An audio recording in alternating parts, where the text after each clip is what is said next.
જૂનાગઢના ભવનાથમાં આયોજિત થનાર મહાશિવરાત્રી મેળાને લઈને જિલ્લા કલેક્ટર કચેરી ખાતે જિલ્લા કલેક્ટર અનિલ રાણાવસિયાની અધ્યક્ષતામાં બેઠક યોજાઈ હતી। ત્યારે આ બેઠકમાં સાધુ સંતો પણ હાજર રહ્યા હતા।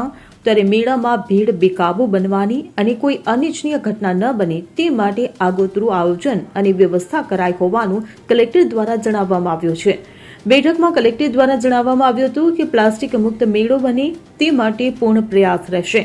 તો ભવનાથમાં રોડ રસ્તા સહિતની કામગીરી પૂર્ણ કરાઈ હોવાનું કહેવાયું હતું।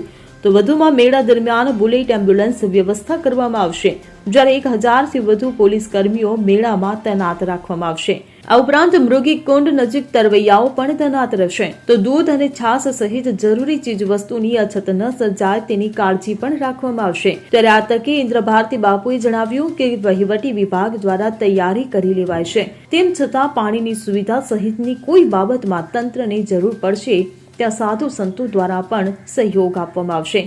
તો મહત્વનું છે કે આગામી 22 થી 26 ફેબ્રુઆરી દરમિયાન શિવરાત્રીનો મેળો ભવનાથમાં યોજાનાર છે। જૂનાગઢ જિલ્લામાં આગામી 22 તારીખથી લઈને 26 ફેબ્રુઆરી સુધીમાં મહાશિવરાત્રિનો મેળો યોજાનાર છે। આ મેળાની તૈયારીઓ વહીવટી તંત્રે લગભગ 1 મહિના પહેલાથી શરૂ કરી મોટાભાગની તૈયારીઓ છે એ પૂર્ણ કરી દેવામાં આવી છે। આજે તમામ જૂનાગઢ જિલ્લાના પૂજ્ય સાધુ સંતો, વિવિધ અખાડાઓ, અન્નક્ષેત્ર અને વિવિધ NGO સાથે અધિકારીગણ સાથે બેઠક યોજવામાં આવી। આમાં જે પણ અમને સૂચનો મળ્યા છે એ સૂચનો ધ્યાને લઈ જરૂરી કાર્યવાહી થઈ રહી છે। ઘણામાં કાર્યવાહી પૂર્ણ પણ કરી દેવામાં આવી છે। આ મેળામાં જે ભાવિકો આવનાર છે એના માટે લગભગ 200 જેટલી બસો GSRTC તરફથી ગોઠવવામાં આવી છે અને જૂનાગઢમાં બસ ડેપોથી લઈ અને ભવનાથ ક્ષેત્ર સુધી જવા માટે 70 જેટલી મિની બસનું પણ આયોજન કરવામાં આવ્યું છે। ઉપરાંત સ્વાસ્થ્યની સુવિધાઓ, પીવાના પાણીની સુવિધાઓ, ફાયર ફાઇટર, આ તમામ સુવિધાઓ છે એ વહીવટી તંત્રે ગોઠવ્યું છે। રસ્તાઓ રિપેર કરવાની કામગીરી મોટા ભાગની કોર્પોરેશન દ્વારા પૂર્ણ કરી દેવામાં આવી છે। ગયા વર્ષની જેમ આ વર્ષે પણ આ મેળો જે છે એ પ્લાસ્ટિક મુક્ત મેળો બની રહે એના માટે વહીવટી તંત્ર પ્રયાસ કરી રહ્યું છે। આથી આપના માધ્યમથી હું તમામ જે ભાવિકો છે એમને આ મેળામાં વધારવા માટે આમંત્રણ આપું છું, પરંતુ સાથે આ પ્લાસ્ટિક મુક્ત મેળો બની રહે એના માટે પણ સહકાર આપવા માટે આપના માધ્યમથી સૌ ભાવિકોને મારી નમ્રભરી વિનંતી છે। સાથે જે રીતે કુંભમાં ભીડ બેકાબૂ બનવાના કિસ્સા બને છે, આગના પણ કિસ્સા એવા ત્યાં સામે આવ્યા, અહીંયા આપણે એ માટે કોઈ ખાસ આગોતરું આયોજન જેને લઈને કોઈ આ પ્રકારની અવ્યવસ્થા ન સર્જાય? જો અહીંયા જે ભવનાથ ક્ષેત્રમાં આપ જાણો છો કે લાખોની સંખ્યામાં લોકો આવતા હોય છે, એના માટે આપણે રૂપાયતન ગેટથી એક અલગથી એક ઓલ્ટરનેટ રસ્તો પણ રાખ્યો છે। એટલે ઇનકેસ આવી કોઈ પરિસ્થિતિ નિર્માણ થાય તો આપણે એ રસ્તાથી ભાવિકોને ત્યાં અલગ રસ્તાથી એમને બહાર કાઢી શકીએ। ફાયર ફાઇટર માટેની તમામ સુવિધા નગરપાલિકા, મહાનગરપાલિકા દ્વારા ગોઠવવામાં આવી છે।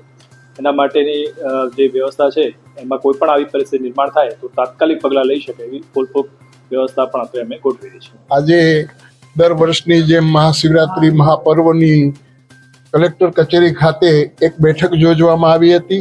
એની અંદર વહીવટી તંત્ર, પત્રકાર મિત્રો, ગામના આગેવાનો, ઉતારા મંડળ અને ખાસ કરી અને સર્વે સાધુ સમાજ, એની અંદર અમારા વરિષ્ઠ સંત શ્રી હરિગીરજી મહારાજ, મહેન્દ્રાનંદ ગિરજી મહારાજ, હરિહરાનંદજી મહારાજની ઉપસ્થિતિની અંદર આજે જે બેઠક યોજવામાં આવી હતી એની અંદર જે વહીવટી તંત્રને અમે જે સૂચના દીધી હતી કે અમુક અમારી આ સગવડ જોઈએ, અને વહીવટી તંત્રએ અમને ખૂબ સારો સહકાર આપી કરી અને કાર્ય કર્યું છે।